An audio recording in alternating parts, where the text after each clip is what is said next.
Start. Hello नमस्कार मेरे दोस्तों, आप सभी का चाणक्य नीति क्लासेस में दिल से स्वागत है। तो सबसे पहले आप सभी चेहरे पे मुस्कान लाइए ताकि आज का दिन बेहतर हो, और हमेशा मुस्कुराते रहिए ताकि टेंशन फ्री रहे, और टेंशन फ्री रहने से ही सारा काम जो है अच्छे तरीके से होगा। ठीक है, तो जैसा कि 7 तारीख को तो आज जिनका जिनका भी एग्ज़ाम था, और जिनका एग्ज़ाम इन 7 तारीख के बाद है उसके लिए बहुत टाइम है अभी, मतलब अभी जो है 4 से 5 दिन अगर टाइम है आपके पास तो बहुत इम्पोर्टेंट है, मतलब अभी का टाइम बहुत महत्वपूर्ण होता है। इसलिए हम बोल रहे हैं जिनके पास 4 से 5 दिन टाइम है या जिनके 10 दिन टाइम है वो अभी टाइम का सदुपयोग करें। ठीक है, तो आइए, जैसा कि हम 18 सेट कर चुके थे और कल 19 सेट लगाया गया था और आज उसका डिस्कशन देंगे। ठीक है, इससे पहले जो है हम लोग 18 सेट कर चुके हैं। ठीक है, और आज 19वां सेट का डिस्कशन रहेगा। और जिनका भी आज एग्ज़ाम था वो तो आएंगे तो पता ही चल जाएगा कि कैसा क्वेश्चन पूछ रहा है और कैसा एग्ज़ाम में क्वेश्चन आ रहा है। ठीक है, कहाँ से क्वेश्चन आ रहा है, नया सिलेबस दिया गया था तो नया सिलेबस के आधारित पे है या फिर बिहार पुलिस अपना जो है जलवा दिखा दिया है। ठीक है, देख लेंगे आने के बाद। तो आइए देखते हैं क्वेश्चन नंबर 1 सेट 19 का। और घबराना नहीं है, हम पहले ही बोले थे कि अगर 10-5 क्वेश्चन शुरुआत में आपसे नहीं भी बन रहा है तो कोई बात नहीं, आगे बनेगा।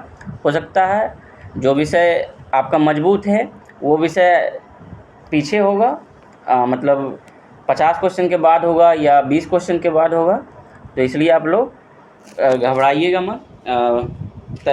पहला क्वेश्चन को जो है पहला दूसरा तीसरा जो भी है अगर आता है तो ठीक है, नहीं भी आता है तो कोई बात नहीं। देखिएगा क्वेश्चन नंबर 1, भारत में राशन प्रणाली की शुरुआत पहली बार कब हुई थी? तो भारत में राशन प्रणाली की शुरुआत जो है पहली बार 1940 के दशक में हुई थी, क्योंकि जो है 1943 और 44 में फिर इसे जो है पुनः जो है 1943-44 में बंद कर दिया गया था, क्योंकि बंगाल में अकाल की स्थिति बन गई थी और इस अकाल में जो है राशन प्रणाली की शुरुआत की गई थी। ठीक है, मतलब जो है 1943-44 में जो है बंगाल में पूरा जो है सुखाड़ हो गया था, मतलब जो है पूरा पूर्ण रूप से जो है अकाल की स्थिति बन गई थी। इसी दौरान जो है 1940 के दशक में यह शुरू किया गया था। ठीक है, भारत में राशन प्रणाली की शुरुआत कब हुई? तो 1940। ठीक है, और उसके बाद बताइएगा आप लोग, हरित क्रांति के पूर्व जो है भारी खाद्य संकट के कारण 1960 के दशक में जो है पुनर्जीवित किया गया राशन प्रणाली को। ठीक है, 1960 में जो है हरित क्रांति के दौरान पुनर्जीवित किया गया राशन प्रणाली को। तो क्वेश्चन यहाँ पूछेगा भारत में राशन प्रणाली की शुरुआत पहली बार कब हुई? तो 1940 के दशक में। ठीक है, राइट आंसर ए हो जाएगा। विश्व बैंक द्वारा विश्व विकास रिपोर्ट किस वर्ष जारी किया जा रहा है? या मतलब क्वेश्चन यहाँ कब जारी किया गया ये होना चाहिए। तो विश्व बैंक द्वारा जो है विश्व विकास रिपोर्ट वर्ष 1978 में जारी किया गया था। ठीक है ना, 1978 राइट आंसर बी हो जाएगा। ठीक है, नेक्स्ट देखिएगा, भारतीय स्टेट बैंक SBI जिसे हम लोग बोलते हैं, इसका राष्ट्रीयकरण किस वर्ष हुआ? तो सभी को पता है इसका राष्ट्रीयकरण किस वर्ष हुआ? तो 1955 को। ठीक है, SBI का राष्ट्रीयकरण 1 जुलाई 1955 को किया गया था। ठीक है, इससे पहले जो है सबसे पहले बैंक ऑफ कलकत्ता की स्थापना 1806 में किया गया था। उसके बाद बैंक ऑफ बम्बे की स्थापना 1840 में, फिर जो है बैंक ऑफ मद्रास की स्थापना 1843 में, और ये तीनों को मिलाकर जो है ये तीनों प्रेसिडेंसी को मिलाकर 1921 में जो है इंपीरियल बैंक की स्थापना किया गया। ठीक है, फिर पुनः जो है इंपीरियल बैंक ऑफ इंडिया का नाम बदलकर SBI रखा गया। कब? तो 1955 में। ठीक है, इसे ध्यान रखिएगा। तो राष्ट्रीयकरण कब किया गया? तो 1955 में SBI का। क्वेश्चन नंबर 4, वास्तविक सकल घरेलू उत्पाद को मापा जाता है। तो क्या आप ही सोचिए, वास्तविक सकल घरेलू उत्पाद को जो है किस स्थिति में हम लोग माप सकते हैं? वर्तमान दामों पर या स्थिर दामों पर या औसत दामों पर या एक से अधिक? तो स्थिर दामों पर हम लोग जो है वास्तविक घरेलू उत्पाद को मापते हैं। ठीक है, राइट आंसर जो है बी हो जाएगा। विश्वव्यापी आर्थिक संकट किस वर्ष आरंभ हुआ? तो विश्वव्यापी आर्थिक संकट किस वर्ष आरंभ हुआ था? तो 1929 ईस्वी में जो है यह आरंभ हुआ था। और विश्वव्यापी आर्थिक मंदी जो है 1929 और 33 के मध्य आया था, इसलिए जो है विश्वव्यापी आर्थिक संकट किस वर्ष आरंभ हुआ? 1929। राइट आंसर सी हो जाएगा। स्थानीय निकाय चुनाव में महिलाओं को 50% सीट आरक्षित करने वाला भारत का पहला राज्य कौन है? तो स्थानीय निकाय चुनावों में महिलाओं को 50% सीट आरक्षित करने वाला भारत का पहला राज्य जो है बिहार हो जाएगा। राइट आंसर ए हो जाएगा बिहार।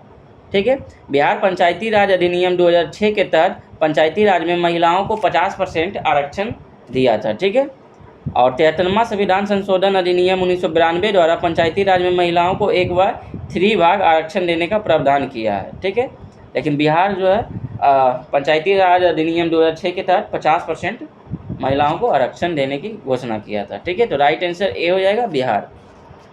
सर्वोच्च न्यायालय में न्यायाधीशों की कुल संख्या स्वीकृत संख्या कितनी है? तो मतलब 33 + 1 होता है, सभी को पता है। 33 न्यायाधीश और एक जो है मुख्य न्यायाधीश होता है, तो 34 है। ठीक है, राइट आंसर सी हो जाएगा। नेक्स्ट, लोकसभा में बहुमत दल का नेता कौन होता है? तो लोकसभा में बहुमत दल का नेता कौन होता है? प्रधानमंत्री। ठीक है, ये भी जो है लोकसभा का ही सदस्य रहते हैं, परंतु इन्हें उनके पार्टियों द्वारा इन्हें प्रमुख नेता चुने जाते हैं। ठीक है, तो प्रधानमंत्री हो जाएगा लोकसभा में बहुमत दल का नेता। बहुजन समाज पार्टी के संस्थापक निम्नलिखित में से कौन थे? तो बहुजन समाज पार्टी के संस्थापक निम्नलिखित में कौन से? तो काशीराम थे। ठीक है, राइट आंसर ए होगा काशीराम। बहुजन समाज पार्टी के संस्थापक काशीराम थे। और बताइएगा बहुजन समाज पार्टी जो है कब स्थापित किया गया था और किनके द्वारा? तो काशीराम के द्वारा स्थापित किया गया था 1984 में, इसे भी ध्यान रखना है। ठीक है, बताइएगा काशीराम का जो है जन्म कहाँ हुआ था? तो काशीराम का जन्म पंजाब में हुआ था 15 मार्च 1934 को। ठीक है, और उनकी मृत्यु नई दिल्ली में हुई थी 2006 में। ठीक है, इसे भी ध्यान रखना है।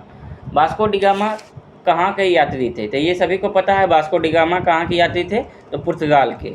ठीक है, वास्को डी गामा कहाँ के यात्री थे? पुर्तगाल के। ये जो है भारत कब पहुँचे समुद्री मार्ग द्वारा?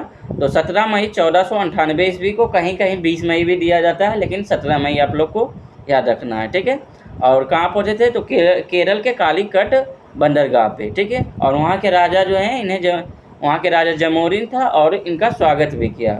ठीक है, तो राइट आंसर बी हो जाएगा, पुर्तगाल के थे। अखिल भारतीय किसान सभा का गठन कब और कहाँ हुआ? तो अखिल भारतीय किसान सभा का गठन जो है 1936 में और लखनऊ में हुआ। ठीक है, राइट आंसर डी हो जाएगा 1936 लखनऊ। ठीक है, और इनकी जो है 1936 में जो अखिल भारतीय किसान सभा की स्थापना किए थे, इनकी अध्यक्षता कौन किए थे? किनकी अध्यक्षता में यह जो है स्थापित किया गया था? तो स्वामी सहजानंद सरस्वती की अध्यक्षता में अखिल भारतीय किसान सभा की स्थापना किया गया था। ठीक है, इनके समर्थक में पंडित जवाहरलाल नेहरू भी थे। ठीक है, बताइएगा इनके महासचिव कौन थे? जो है अखिल भारतीय किसान सभा के प्रथम प्रधान महासचिव कौन थे? तो एन.जी. रंगा। इसे भी ध्यान रखना है। एन.जी. रंगा जो है किस राज्य के सबसे बड़े किसान नेता थे? तो आंध्र प्रदेश के। एन.जी. रंगा से क्वेश्चन पूछ सकता है। ठीक है, और एन.जी. रंगा द्वारा जो है भारतीय किसान विश्वविद्यालय की स्थापना किया गया था। ठीक है, तो राइट आंसर इसका डी होगा 11। पटना का पुराना नाम क्या है? बताइए, इतना इजी क्वेश्चन है, सभी लोग जानते हैं। तो पाटलिपुत्र पटना का पुराना नाम भी है, कुसुमपुर और अजीमाबाद, ये सभी जो है ये तीनों हो जाएगा। 12 का राइट आंसर डी हो जाएगा। ठीक है, बताइएगा पाटलिपुत्र को राजधानी कौन बनाया था? तो उदयन के द्वारा। ठीक है, पाटलिपुत्र को राजधानी उदयन ने बनाया था। ठीक है, इसे भी ध्यान रखना है। और पाटलिपुत्र का नाम कुसुमपुरम और पुष्पपुरम, ये दोनों आप लोग 10th में शायद पढ़े होंगे, तो पुष्पपुरम की चर्चा है। ठीक है, बताइएगा शेरशाह ने पटना शहर की स्थापना कब किया था? तो 1541 में। शेरशाह जो है पटना शहर की स्थापना कब किया? 1541 में। ठीक है, और बिहार का राजधानी जो है पटना कौन बनाया था? तो शेरशाह के ही द्वारा। ठीक है, इसे भी ध्यान रखना है। और जो पटना का नाम अजीमाबाद है, ये एक क्वेश्चन बता दीजिएगा, ये पटना का नाम जो अजीमाबाद है, ये किनके कौन से मुग़ल शासक के पुत्र के नाम पर रखा गया है? तो ये औरंगजेब के पुत्र का नाम पे रखा गया अजीमाबाद। ठीक है, तो इसे ध्यान रखिएगा। जितना भी था टॉपिक ये बता दिए। 12 का राइट आंसर डी हो जाएगा। बताइएगा सांची का महान स्तूप निम्नलिखित में किस राज्य में स्थित है? ये सभी को पता है, मध्य प्रदेश में स्थित है। ठीक है, तो सांची का महान स्तूप किस राज्य में स्थित है? मध्य प्रदेश। सांची का स्तूप जो है कितवीं सदी में अशोक ने बनवाया था? तो 3री शताब्दी में। किसने बनवाया था? तो अशोक ने। ठीक है, इसे भी ध्यान रखना है। स्तूप का सर्वप्रथम उल्लेख किस वेद में मिलता है? तो ऋग्वेद में मिलता है। ठीक है, जितने भी इससे रिलेटेड टॉपिक होता है उसको हम बता देते हैं। अगर ध्यान रहेगा, एक बार सुनने के बाद जो है आप लोग वहाँ लगा दीजिएगा राइट आंसर। ठीक है, ऑप्शन आता है इसलिए हम बता देते हैं। तो स्तूप का उल्लेख सर्वप्रथम किस वेद में मिलता है? तो ऋग्वेद में। ठीक है, ध्यान रखना है। और बताइएगा बौद्ध धर्म में मंदिर या पूजा स्थल को क्या कहते हैं? चैत्य। स्तूप किसे कहते हैं? तो बुद्ध के अवशेषों पर बना स्मारक को हम लोग स्तूप कहते हैं, इसे भी ध्यान रख। बताइएगा एक क्वेश्चन, बौद्ध साहित्य के अनुसार अशोक ने जो है कितने स्तूपों का निर्माण करवाया था? तो लगभग 84,000 स्तूपों का निर्माण अशोक ने करवाया था। ये किसके अनुसार मिलता है? तो बौद्ध साहित्य के अनुसार। ठीक है, निम्न विकल्पों में उस आकृति का चयन करें जिसमें नीचे दी गई प्रश्न आकृति निहित है। ठीक है, तो इसमें कौन सी आकृति में यह जो है चित्र आ जाएगा? तो इसका जो है 14 का राइट आंसर बी हो जाएगा। ठीक है, इसमें आ जाएगा। ये जो है तर्क शक्ति है और सभी क्वेश्चन जो है सभी इम्पोर्टेंट भी है और इजी भी है। ठीक है, सेट आप लोग ज़रूर लगा रहे होंगे, जिनका साथ को है तो उनके लिए तो अच्छा ही है, और जिनका जो है कुछ दिनों के लिए टाइम मिला है आप लोग, तो इस टाइम को सदुपयोग करें। ठीक है, यह टाइम बहुत आपके लिए इम्पोर्टेंट होगा। ठीक है, उस विकल्प का चयन करें जो आकृति में प्रश्न चिन्ह के स्थान पर रखे जाने के लिए सर्वोत्तम उपयुक्त है। तो इसमें जो है कौन सा होगा? तो आप लोग यहाँ जो है इसमें जैसे 484 है, तो रूट अंडर 484, उसके बाद प्लस रूट अंडर 576, उसके बाद नीचे जो है रूट अंडर 529, तो रूट अंडर 484 22 हो जाएगा, और 576 24 हो जाएगा, और 529 23 हो जाएगा। ये तीनों को ऐड कर दिया गया है तो 69 हो गया। उसी तरह ठीक इस प्रकार हम तीनों को करेंगे तो 15 का राइट आंसर जो है सी हो जाएगा, 48। ठीक है, 16 लड़की की एक पंक्ति में जब सीमा को बाईं और 2 स्थान स्थानांतरित किया जाता है तो बाएं सिरे से 7वें स्थान पर पहुंच जाती है, तो पंक्ति के दाहिने सिरे उसके पूर्व स्थिति क्या थी? आप लोग वीडियो को रोक कर बना लीजिएगा। ठीक है, बहुत इजी है ये सब। उत्तर की एक लड़की की पंक्ति में सजाया गया 16 को, और बाकी इधर से इधर करने के लिए बोल रहा है, आप लोग कर लीजिएगा। ठीक है, 16 का राइट आंसर ए हो जाएगा। 8वीं, select the most appropriate meaning of the given idiom. ठीक है, वाइट द डस्ट। ठीक है, इसका क्या होता है, अर्थ क्या होता है? तो हार का सामना करना। ठीक है, वाइट द डस्ट का होता है हार का सामना करना, तो इसका क्या हो जाएगा? To suffer a defeat. ठीक है, राइट आंसर जो है ए हो जाएगा। यहाँ बोल रहा है parts of following sentence have been given as option, select the option that contains an error. इसमें कौन सा एरर है? ठीक है, तो I shall be playing for hours. ठीक है, तो इसमें कौन सा एरर है? तो आई सेल बी होगा, या इसे मतलब जो है आई सेल बी प्लेइंग में एरर होगा। राइट आंसर डी हो जाएगा। ठीक है, आई सेल बी में जो है आई सेल बी प्लेइंग में एरर है। ठीक है, जब वाक्य में जो है 4 प्लस पीरियड ऑफ टाइम दिया गया है तो प्रेजेंट परफेक्ट कंटिन्यूअस टेंस का प्रयोग होना चाहिए। ठीक है, इस प्रकार जो है सेल बी प्लेइंग के स्थान पर हैव बीन प्लेइंग होना चाहिए। ठीक है, आई हैव बीन होना चाहिए, ना कि shall be. Select the most appropriate option to fill in the blanks. The mother dash the chief because the were soggy. ठीक है, तो the mother dash the chief because the were soggy. ठीक है, तो इसमें क्या डैश के स्थान पे क्या आ जाएगा? ठीक है, तो डैश के स्थान पे जो है डिस्क्रेडिटेड आ जाएगा। ठीक है, 19 का राइट आंसर डी हो जाएगा। इसमें जो है चिप्स को बेकार या भींगा हुआ समझा जा रहा है। ठीक है, इसलिए फेंक देगा, तो गीला जो है सोगी मिस होता है क्योंकि गीले हुआ नरम। ठीक है, तो राइट आंसर जो है डी हो जाएगा। वी select the most appropriate meaning of the given idiom. Have egg on your face.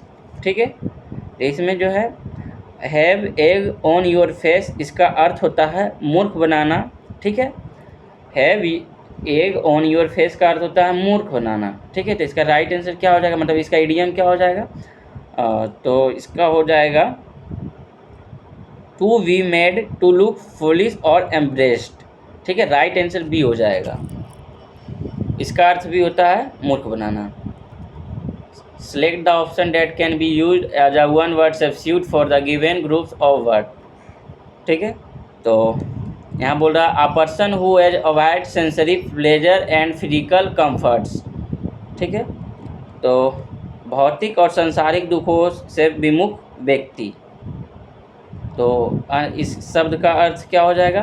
तो कंफर्ट्स का हो जाएगा एस्थेटिक। ठीक है, राइट आंसर बी हो जाएगा। फ्रांस, अब ये जो है पढ़ना नहीं है, क्वेश्चन पे ध्यान देना है। France is a largest country. क्या आपको ये सही लग रहा है? Largest country France is a large country, ठीक है। राइट आंसर जो है डी हो जाएगा, ठीक है। इसमें इनकरेक्ट कौन सा है, तो कन्फेज, ठीक है। कन्फेज जो है डबल एफ नहीं होगा, CONFESS हो जाएगा, ठीक है। राइट आंसर सी हो जाएगा। Identify the most appropriate meaning of the given word hope. Hope का क्या होगा, I hope you, I wish you, इस तरह से होता है, हम लोग बोलते भी है बोलचाल की भाषा में, तो राइट आंसर बी हो जाएगा। नेक्स्ट देखिएगा,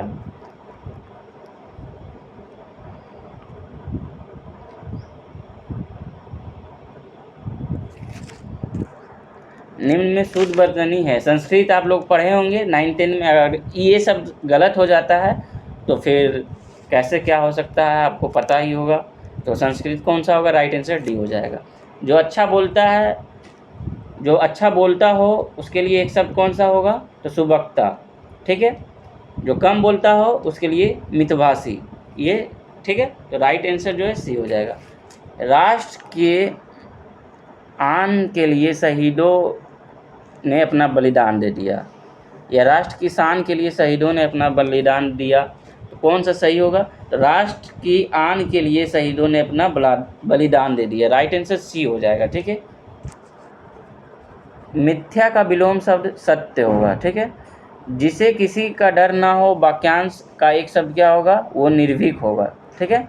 जाह्नवी का पर्यायवाची क्या होगा, तो सुरसरी होगा। जाह्नवी का पर्यायवाची सुरसरी। दिए गए शब्द का पर्यायवाची शब्द का चयन करें। सूर्य का क्या होगा, तो दिवाकर, ठीक है। दिवाकर या दिनकर, ये सब जो है सूर्य का पर्यायवाची शब्द है, ठीक है। हम लोग छठ पूजा मनाते हैं तो उसमें उस गाने को अगर आप लोग ध्यान से सुनिएगा तो ये सब शब्द का प्रयोग किया जाता है। सही वर्तनी वाले शब्द का चयन करें, तो इत्यादि।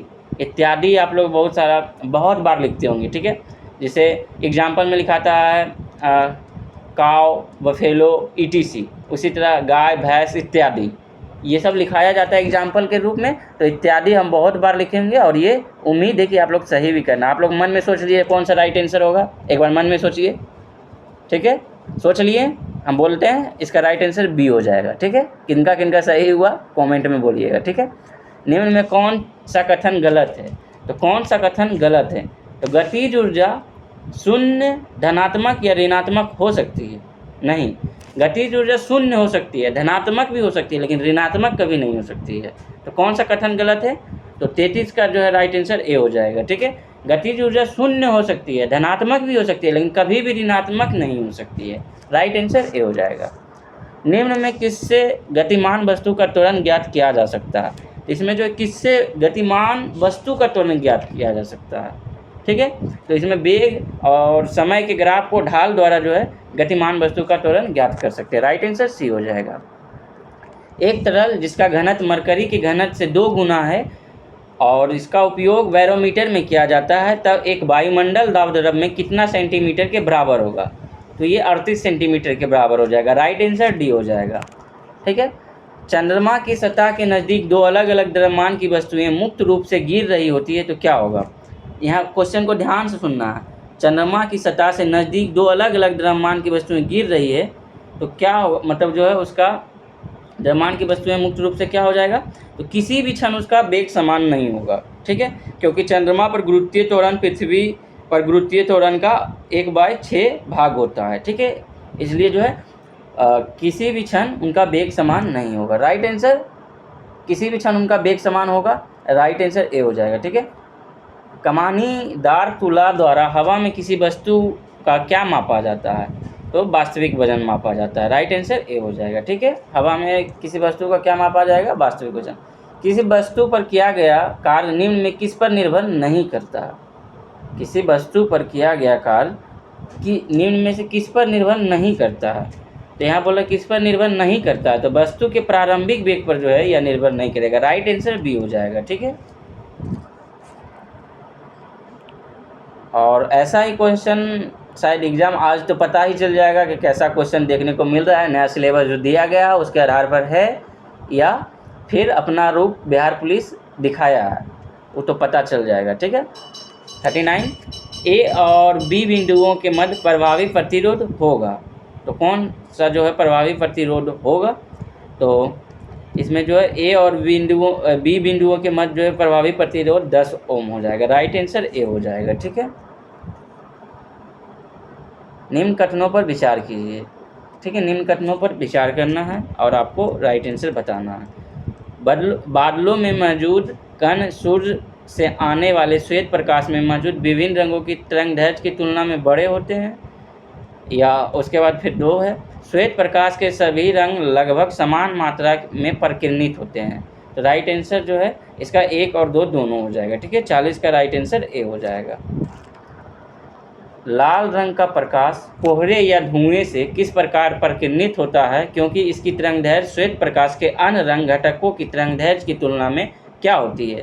तो तरंगदैर्घ्य की तुलना में सबसे अधिक हो जाएगी, मतलब राइट आंसर इसका सी होगा, सबसे कम और सबसे अधिक। ठीक है, तरंगदैर्घ्य अधिक हो जाएगा और परिकिरणित जो है श्वेत प्रकाश के अन्य रंग घटकों की तरंगदैर्घ्य की तुलना में क्या होगी, तो पहले सबसे कम और अधिक। राइट आंसर सी हो जाएगी। ठीक है, नेक्स्ट 42, तृतीय आंग्ल मराठा युद्ध के बाद पेशवा को पेंशन देकर किस स्थान पर भेजा गया था। ये आप लोग हिस्ट्री पढ़े होंगे, तो बहुत सारा को जो है अंग्रेज ने ऐसा का पेंशन देकर भेजा था। तो तृतीयांग मराठा युद्ध के बाद पेशवा को पेंशन देकर किस स्थान पर भेजा था, तो बिठूर। ठीक है, राइट आंसर हो जाएगा सी, बिठूर स्थान। ठीक है, पेशवा बाजीराव द्वितीय को 8 लाख रुपये वार्षिक पेंशन देकर जो है कानपुर के निकट बिठूर नामक स्थान पर भेज दिया गया था। ठीक है, तृतीय आंग्ल मराठा युद्ध कब हुआ था, कब से कब तक, तो 1817 से 1819 तक हुआ था। ठीक है, राइट आंसर इसका जो है सी हो जाएगा, बिठूर। ठीक है, नेक्स्ट हम लोग देखेंगे हड़प्पा सभ्यता कालीबंगा, हड़प्पा स्थल का कालीबंगा किस वर्तमान भारतीय राज्य में स्थित है। तो कालीबंगा किस वर्तमान भारतीय राज्य में, जो सभी लोग जानते हैं राजस्थान। यहाँ से इसका जो है अर्थ क्या होता है कालीबंगा का, तो काले रंग की चूड़ियाँ। ठीक है, और जो है ये राजस्थान में स्थित है, राजस्थान के हनुमानगढ़ जिले में। ठीक है, बताइएगा कालीबंगे से जो है साक्ष्य के रूप में क्या प्राप्त हुआ, तो जूते हुए खेत। ठीक है, जूते हुए खेत का साक्ष्य कहाँ से मिला है, तो कालीबंगा से। ठीक है, अग्निकुंड या वेदिकाओं की पंक्ति जो है बनी मिली कहाँ से मिला है, बनी हुई है वो जो है यहीं से कालीबंगा से मिला है। ठीक है, और बताइएगा मृदभान, सेलखड़ी तथा मिट्टी की मुहरें ये सब भी कालीबंगा से मिला है। ठीक है, और ये जो है हनुमानगढ़ जिले में स्थित है। ठीक है, राइट आंसर ये हो जाएगा।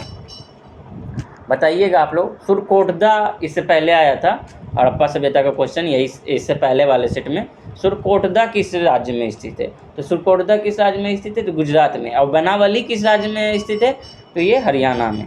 ठीक है, हड़प्पा सभ्यता का सबसे बड़ा संग्रहालय जो है कहाँ स्थित है, तो राखीगढ़ी हरियाणा में। ठीक है, ये सब ध्यान रखना है।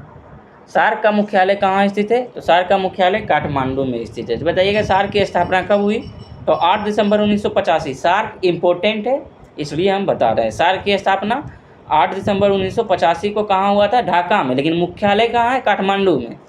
स्थापना सार्क की कहाँ हुआ, ढाका में 8 दिसंबर 1985 को, लेकिन मुख्यालय जो है काठमांडू नेपाल में स्थित है। ठीक है, इसे ध्यान रखिएगा। सार्क का पूरा नाम, तो south Asian association for regional cooperation पूछ सकता है, इसलिए हम आपको बता रहे हैं। ठीक है, और सार्क का सदस्य मतलब सार्क में कुल कितने सदस्य शामिल है, तो 8 सदस्य। कौन कौन, तो भारत, पाकिस्तान, नेपाल, भूटान, बांग्लादेश, श्रीलंका, मालदीव और अफगानिस्तान। ठीक है, और मैप से याद रखना चाहते हैं तो इस तरह से याद रख लीजिए कि श्रीलंका, भारत, पाकिस्तान, अफगानिस्तान, नेपाल, भूटान, बांग्लादेश। मालदीव से शुरू कीजिए। ठीक है, मालदीव, श्रीलंका, भारत, पाकिस्तान, अफगानिस्तान, नेपाल, भूटान, बांग्लादेश। मैप इस तरह से याद कर सकते हैं, ऐसे जिस तरह से आपको याद है उसी तरह याद रखना है। निम्नलिखित में किसने मिल्खा सिंह को फ्लाइंग सिंह का खिताब दिया, तो फ्लाइंग सिंह किसे कहा जाता है, मिल्खा सिंह को। ये खिताब कौन दिए थे, फ्लाइंग सिंह का खिताब, तो जनरल अयूब खान। ठीक है, जनरल अयूब खान के द्वारा जो है 1960 में पाकिस्तान के तत्कालीन राष्ट्रपति थे, वो फ्लाइंग सिंह को उपाधि दी है। ठीक है, मिल्खा सिंह जो है 1960 के ओलंपिक में 400 मीटर की रेस में चौथे स्थान पर रहे थे। ठीक है, इसलिए जो है बताइएगा the race of my life पुस्तक किसकी आत्मकथा है, तो ये मिल्खा सिंह की है। ये सब ध्यान रखना होगा।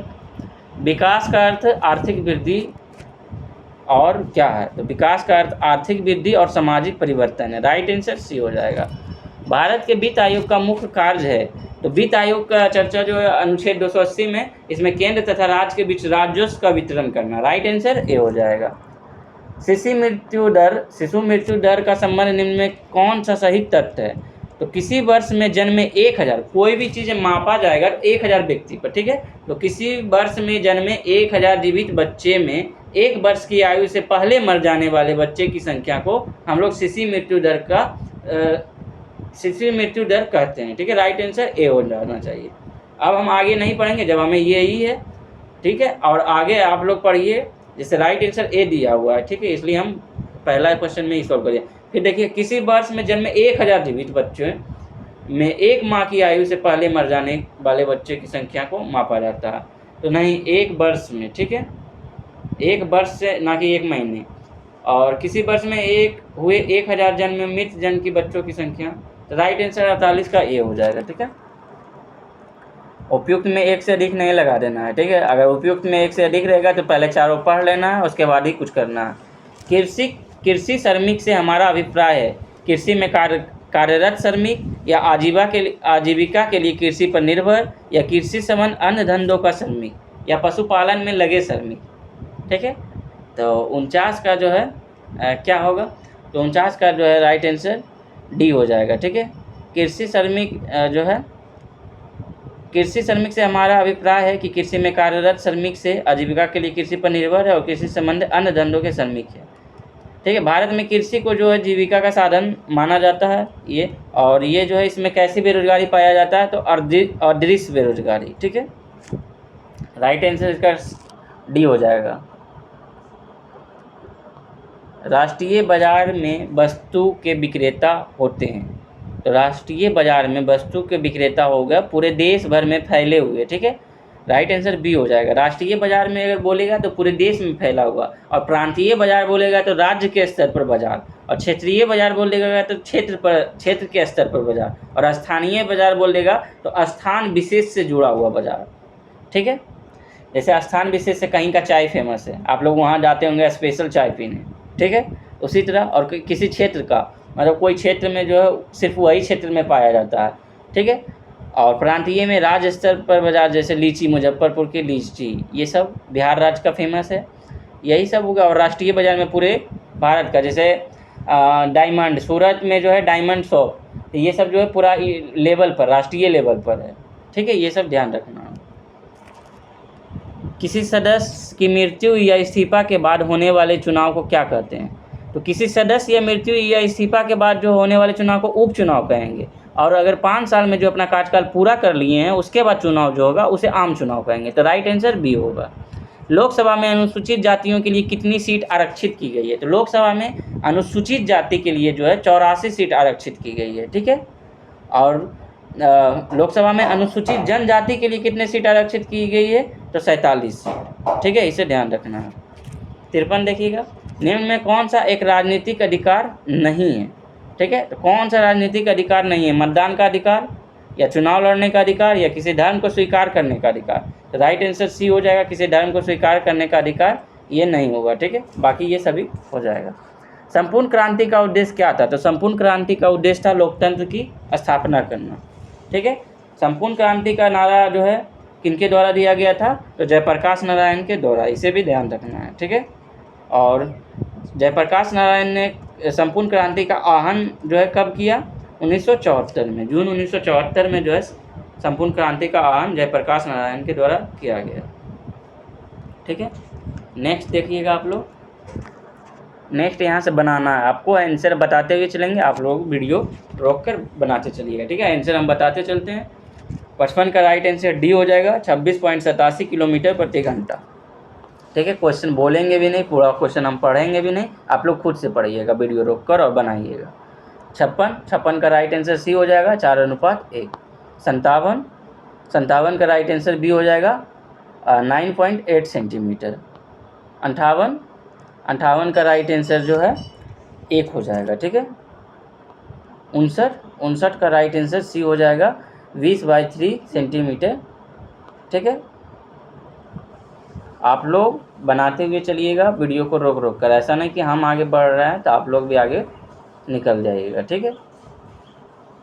पूरा सेट आप लोग लगाते होंगे टेलीग्राम चैनल चाणक्य नीति क्लासेस पे आप जाइए, वहाँ पे सेट अपलोड किया जाता है डेली शाम को 5 से 6 बजे। ठीक है, बहुत सारे बच्चे आते हैं ऑफलाइन सेट लगाने के लिए, और आप लोग अगर नहीं आ पाते तो ऑनलाइन लगाइए। ठीक है, एक व्यापारी किसी वस्तु के अंकित मूल्य पर 18% की छूट देता है तो 6.6% का लाभ प्राप्त करने के लिए उसे इस पर क्रय मूल्य से कितना प्रतिशत अधिक मूल्य अंकित करना चाहिए। ठीक है, 60 का राइट आंसर डी हो जाएगा 30। ठीक है, ठीक उसी तरह 61 का राइट आंसर हो जाएगा ए 70। ठीक है, हम कुछ सेकंड के लिए हॉल्ड करते हैं, मतलब आप लोग वीडियो को रोक लीजिएगा। ठीक है, 62 का राइट आंसर ए। ठीक है, 63 बोल रहा है कार्बनिक यौगिक में श्रृंखलाएं किसकी होती है। तो कार्बनिक यौगिक में जो है श्रृंखलाएं कार्बन परमाणु से मिलकर बनी होती है। ठीक है, राइट आंसर जो है ए हो जाएगा, कार्बन परमाणु से मिलकर जो है कार्बनिक यौगिक की श्रृंखलाएं बनी होती है। ठीक है, 64 किसी परमाणु के एम कोष में अधिकतम कितने उपकोष हो सकते हैं। तो इसमें जो है sp एवं डी में होगा, राइट आंसर 64 का ए हो जाएगा। ठीक है,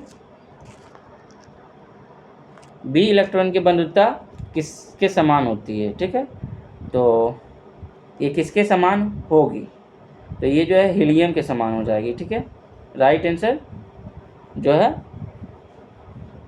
ए हो जाएगा। ठीक है, K4FeNCN6 में पोटेशियम की संयोजकता क्या है। तो इसमें संयोजकता पूछ रहा है तो राइट आंसर ए हो जाएगा। ठीक है, एक नाइलॉन क्या है, तो नाइलॉन जो है एक पोलेमाइड है। ठीक है, नाइलॉन क्या है, तो नाइलॉन एक पोलेमाइड है। ठीक है, या हेक्साथिलीन और डाइमीन तथा एपिडिक अम्ल का बहुलक भी होता है। ठीक है, तो नाइलॉन क्या है, तो पोलेमाइड है, राइट आंसर ए हो जाएगा। निम्न में कौन सा विकल्प सही है, तो आप इसे देखिए और कौन सा विकल्प है ये चूज कीजिए। ठीक है, तो कौन सा विकल्प सही होगा, तो राइट आंसर इसका ए हो जाएगा। ठीक है, निम्न में कौन सा तत्वों के वर्गीकरण की आवश्यकता का उपयुक्त कारण नहीं है। ठीक है, तो विभिन्न तत्वों का गुणधर्मों का संबंधित करना, या फिर आवर्त सारणी में किसी तत्व की विशिष्ट स्थिति को समझना, या तत्वों के उनके रंग के अनुसार स्थान देना। ये जो है तत्वों के उनके रंग के अनुसार स्थान देना, यही जो है सही आंसर होगा, मतलब ये कारण नहीं होगा। ठीक है, कौन सा तत्व मतलब जो वर्गीकरण की आवश्यकताओं का उपयुक्त कारण नहीं है, तो यही सी हो जाएगा, तत्वों के उनके रंग के अनुसार स्थान देना। ठीक है, यदि कार्बन C4 बनाया जाए, मतलब कार्बन 4 बनाएगा, तो कार्बन आयन में इलेक्ट्रॉनों और प्रोटॉनों की संख्या क्रमशः क्या और क्या होगी। तो ये अनुपात में क्या क्या होगी, तो इसके जो है इसका राइट आंसर डी हो जाएगा 10:6। ठीक है, रक्त लापता क्या है, तो रक्त लापता क्या है, तो ये एक अल्पता रोग है। ठीक है, अल्पता रोग मतलब होता है इसमें जो है रक्त लापता में विटामिन 12 की कमी से होता है। ठीक है, किसके कमी से होता है, विटामिन 12 की कमी से रक्त लापता रोग होता है। ठीक है, इसका राइट आंसर जो है अल्पता रोग वी होगा। ठीक है, रहेगा विटामिन B12 में मुख्यतः क्या पाया जाता है, तो ये कोबाल्ट पाया जाता है। ठीक है, और विटामिन B12 को क्या कहा जाता है, तो साइनोकोबालमिन। ठीक है, इसे भी ध्यान रखना है। और आयरन की कमी से कौन सा रोग होता है, तो एनीमिया रोग। ठीक है, और अनुवांशिक बीमारियों में क्या होती है, तो अनुवांशिक बीमारियों में जो पीढ़ी दर पीढ़ी जो है एक व्यक्ति से दूसरे व्यक्ति में जाते रहता है, उन्हें अनुवांशिक बीमारियां भी कहते हैं। ठीक है, नेक्स्ट देखिएगा, भारत की स्थलीय सीमा कितने देशों को छूती है। ठीक है, यहाँ ध्यान देना है, भारत की स्थलीय सीमा, तो पहले हम लोग चलेंगे पाकिस्तान। ठीक है, पाकिस्तान एक छुट्टी है, उसके बाद अफगानिस्तान भी छुट्टी है।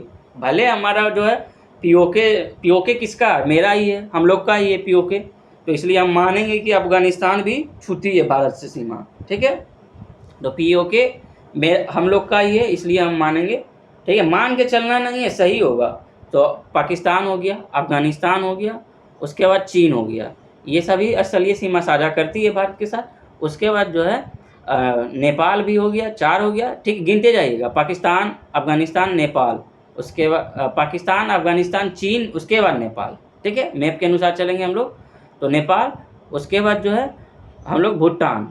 ठीक है, 5 हो गया, और उसके बाद बांग्लादेश 6 हो गया, और म्यांमार 7 हो गया। ठीक है, ये तो 7 भारत की स्थलीय सीमा से कुल कितने देशों को छूती है? तो 7 स्थलीय देश, मतलब 7 पड़ोसी देश है जो कि स्थलीय सीमा साझा करती है।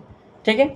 और आपसे एक क्वेश्चन ये पूछ देगा, जब इसमें जो है नया सिलेबस के अनुसार पूरा क्लियर बताया गया है भारत और भारत के पड़ोसी देश, तो इसलिए यह क्वेश्चन भी आएगा। बांग्लादेश से जो है भारत की सीमा कितनी लगती है? तो 4096 किलोमीटर। चीन से 3488 किलोमीटर। पाकिस्तान से तो 3323 किलोमीटर। नेपाल से तो 1751 किलोमीटर कहीं दिया रहेगा, तो कहीं 1750 दिया रहेगा। ठीक है। और म्यांमार से तो 1643 किलोमीटर। भूटान से तो 699, यानी 700 मान के चलिए, लेकिन 699 राइट आंसर होगा। ठीक है। और अफगानिस्तान से 106 किलोमीटर। अफगानिस्तान से भारत की सीमा लगती है, भले ही अभी जो है वो पीओके के अंतर्गत आता है। ठीक है, पाक अधिकृत क्षेत्र के अंतर्गत, लेकिन हम लोग का जो है सीमा साझा अफगानिस्तान से होता है। पीओके हम लोग का ही है और उसे हम लेकर ही रहेंगे। ठीक है, राइट आंसर सी हो जाएगा। और ये बताइएगा, भारत के जो है कितने देशों से जल और स्थल दोनों सीमा बनाती है? तो 3 देश। कौन कौन? बांग्लादेश, म्यांमार और पाकिस्तान। ये जो है जल और स्थल दोनों से सीमा साझा करती है।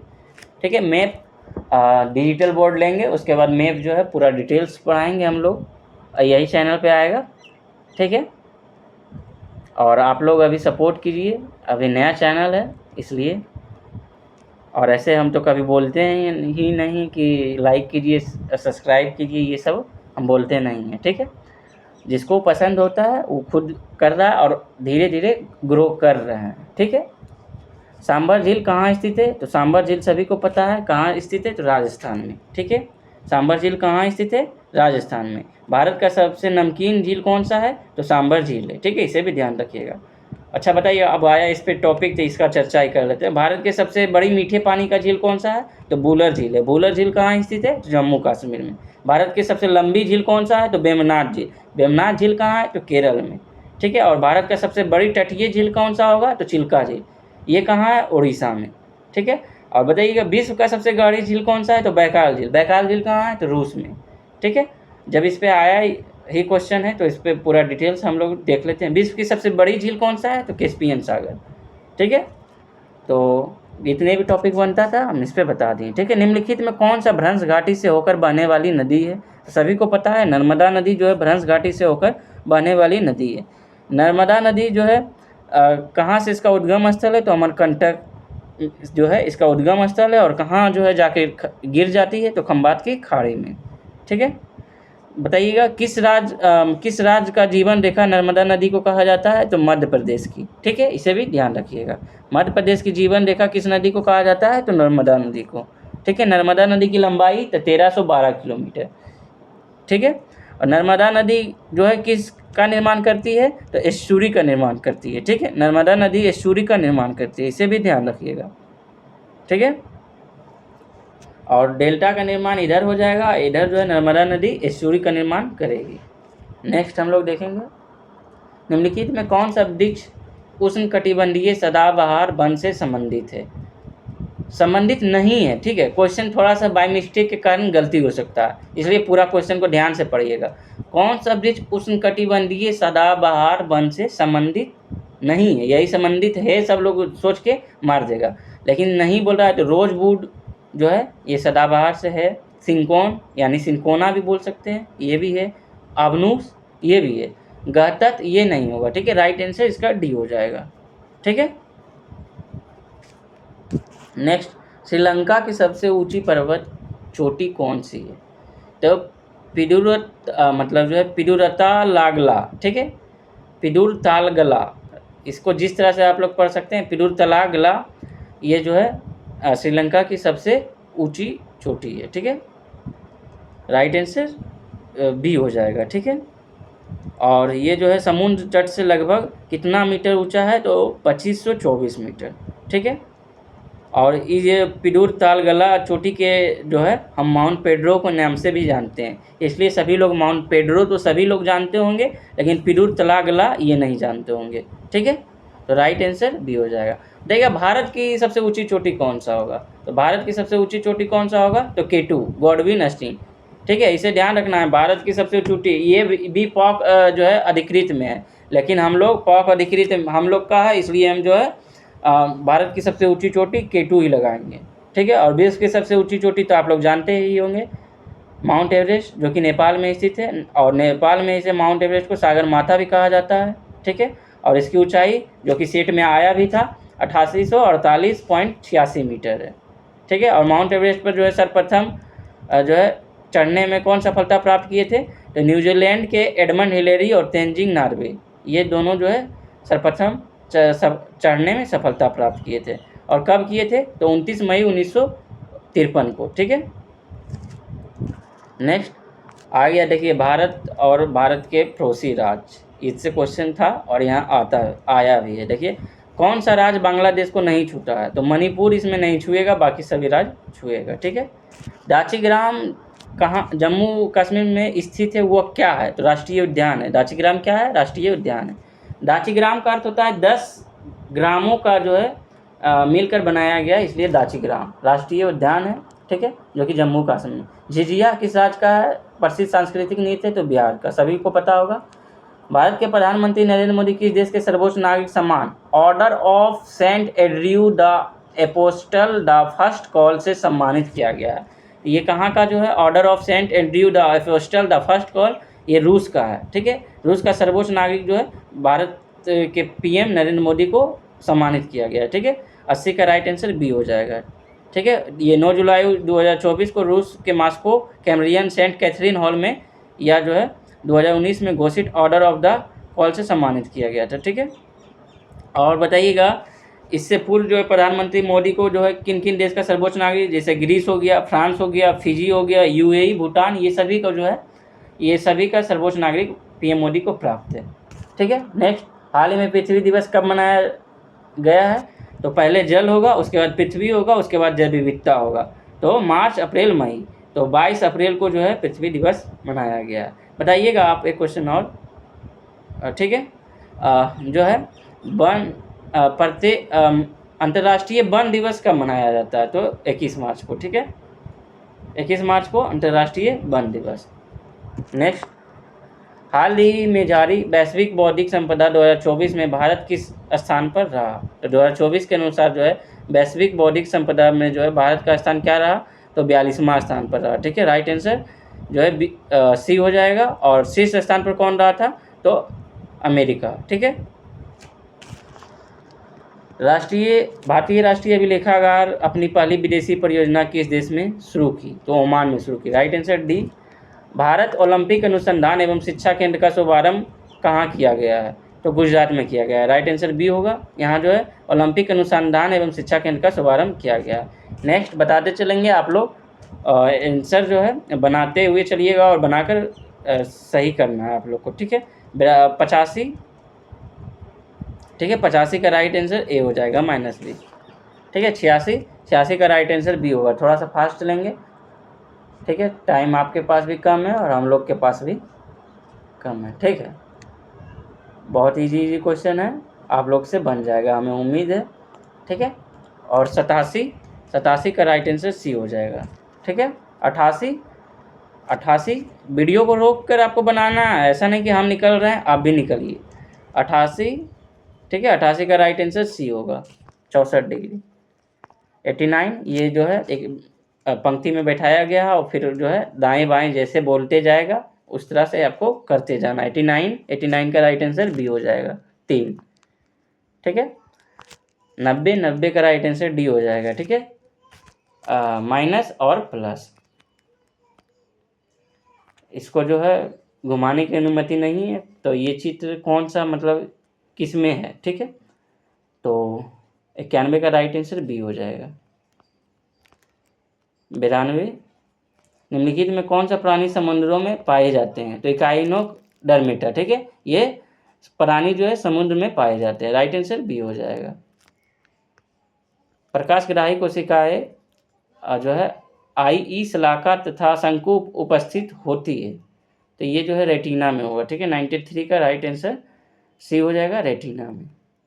94, निम्नलिखित में कौन सा कथन सही है, तो कौन सा कथन सही है, प्रत्येक हार्मोन के लिए एक विशिष्ट गुणसूत्र होता है, या प्रत्येक हार्मोन के लिए एक विशिष्ट प्रोटीन होता है, या प्रत्येक प्रोटीन के लिए एक विशिष्ट जीन होता है, तो यही हो जाएगा राइट आंसर सी। प्रत्येक प्रोटीन के लिए एक विशिष्ट जीन होता है, ठीक है। जीन जो है किसका बना होता है, तो पॉलीन्यूक्लियोटाइड का, ठीक है, इसे भी ध्यान रखिएगा। जीन किसका बना होता है, तो पॉलीन्यूक्लियोटाइड का, ठीक है।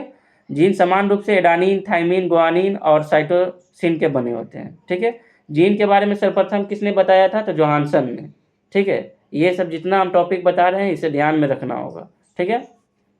हार्मोन और एंजाइम किस चीज़ के बने होते हैं, तो प्रोटीन का, ठीक है। नेक्स्ट 95 देखेंगे। मानव की आहार नाल के विभिन्न भागों में सही क्रम क्या है, तो पहले मुख होगा, सभी को पता है, पहले मुख होगा, ठीक है। उसके बाद क्या होगा, गर्सिका होगा, उसके बाद अमाशय होगा, उसके बाद क्षुद्रांत होगा, उसके बाद बृहदांत होगा, ठीक है। राइट आंसर जो है ए हो जाएगा। चलिए बताइएगा, मनुष्य की आहार नाल की लंबाई कुल कितनी फीट होती है, तो कुल लंबाई फीट में बोले तो 33 फीट और मीटर में बोले तो 8 से 10 मीटर, ठीक है। भोजन की पाचन क्रिया जो है कितने चरणों में पूर्ण होती है, तो 5 चरण में। कौन कौन, अंताग्रहण, उसके बाद पाचन, उसके बाद अवशोषण, उसके बाद स्वांगीकरण, उसके बाद मल परित्याग। ये जो है भोजन की पाचन क्रिया कितने चरण में पूर्ण होगी, तो 5 चरण में, ठीक है। भोजन के मुख में लेना अंताग्रहण कहलाएगा और अमाशय में भोजन का पाचन जो है अम्लीय माध्यम में होगा और छोटी आंत में भोजन का पाचन क्षारीय माध्यम में होगा, ठीक है। ये सब ध्यान रखना है।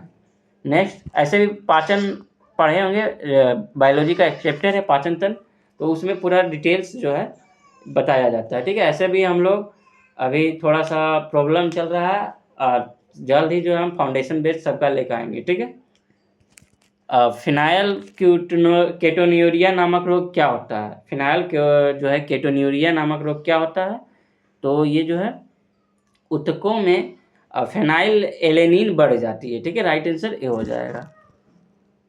400 मीटर के दौड़ में भाग लेने के बाद आपको ऐंठन होती है, निम्न में कौन सा विकल्प इसके सटीक कारण हो सकता है, तो इसका सटीक कारण क्या होगा, तो ऑक्सीजन की कमी और पाइरूवेट का ग्लूकोज में परिवर्तन, या ऑक्सीजन की पर्याप्त उपस्थिति और पाइरूवेट का लैक्टिक अम्ल में परिवर्तन, या ऑक्सीजन की कमी और पाइरूवेट लैक्टिक अम्ल में परिवर्तन। तो ऑक्सीजन की कमी हो जाएगा और पाइरूवेट लैक्टिक अम्ल में परिवर्तन हो जाएगा, ठीक है। तो राइट आंसर सी हो जाएगा, ठीक है। इसमें जो है ऑक्सीजन की कमी भी होगा और पाइरूवेट जो है लैक्टिक अम्ल में बदल जाएगा, ठीक है। नेक्स्ट 98, निम्न में कौन सा कथन एक मिथक नहीं है, मासिक धर्म के दौरान लड़की को रसोई घर में काम करने की अनुमति नहीं दी जानी चाहिए। हाँ, ये तो इस पे यदि कोई लड़की मासिक धर्म के दौरान किसी लड़के को देख ले तो वह गर्भवती हो जाता है, या चिप्स और डिम्बाबंद स्नैक्स जैसे खाद्य पदार्थों में पोषण कम होता है इसलिए किशोरावस्था के चरण के दौरान इन्हें नहीं खाना चाहिए। तो राइट आंसर यही होना चाहिए, ठीक है। चिप्स और डिम्बाबंद में स्नैक्स जैसे खाद्य पदार्थों में पोषण बहुत कम होता है इसलिए किशोरावस्था में इन्हें नहीं खाना चाहिए। राइट आंसर सी हो जाएगा, ठीक है। कौन सा कथन एक मिथक नहीं है, ये बोल रहा है। पौधों की पत्तियों द्वारा भोजन को फ्लोएम के माध्यम से पौधों किन भागों तक पहुंचाया जा सकता है, तो जो है पौधों की पत्तियों द्वारा भोजन के फ्लोएम के माध्यम से पौधे के किन भागों तक पहुंचाया जा सकता है, तो केवल बीज और विभेजक तक, या केवल जड़ों और बीजों तक, या केवल जड़ों और फलों तक, या जड़ों, बीजों, फलों और विभेजक तक। तो ये राइट आंसर डी हो जाएगा, जड़, बीज, फलों और विभेजक तक। राइट आंसर डी हो जाएगा। किस एंजाइम का पाचन प्रक्रिया में अपना कार्य करने के लिए हाइड्रोक्लोरिक अम्ल की उपस्थिति की आवश्यकता होती है, तो किसका, तो एमाइलेज तो मुंह में ही हो जाता है, लाइपेज, ट्रिप्सिन, पेप्सी, तो राइट आंसर पेप्सिन हो जाएगा, ठीक है। इसमें HCl की उपस्थिति की आवश्यकता होती है, ठीक है। Right answer D. तो आज तो क्वेश्चन हम करा दिए और आप लोग इसी तरह सेट लगा रहे होंगे और जिसका जो है अभी टाइम है वो पूरा मेहनत कीजिए, पूरा रिवाइज कीजिए और ज़्यादा से ज़्यादा जो है सेट लगाइए, ठीक है। और आप लोग अच्छे तरीके, आज तो पता ही चल जाएगा कि कैसा क्वेश्चन आ रहा है, सिलेबस के आधार पर है या नहीं है, ठीक है। तो आज पूरा क्लियर हो जाएगा, ठीक है। उसी के अनुसार हम लोग फिर सेट लगाएंगे। तो आज 19 सेट, आज शाम को हम 20वां सेट लगाएंगे, पूरा सेट खत्म कर देंगे, उसके बाद नया सेट चालू करेंगे, ठीक है। तो आज के लिए इतना ही। जिनका भी आज 7 का एग्ज़ाम था उनके आज भी था, हम लोग का भी स्टूडेंट का जो है बहुत सारा का 7 तारीख को एग्ज़ाम था, तो वो आएंगे, क्वेश्चन उनसे पूछा जाएगा, हम आपको उसी रिलेटेड बताएंगे, ठीक है। तो आज के लिए इतना ही। Thank you. जय हिंद।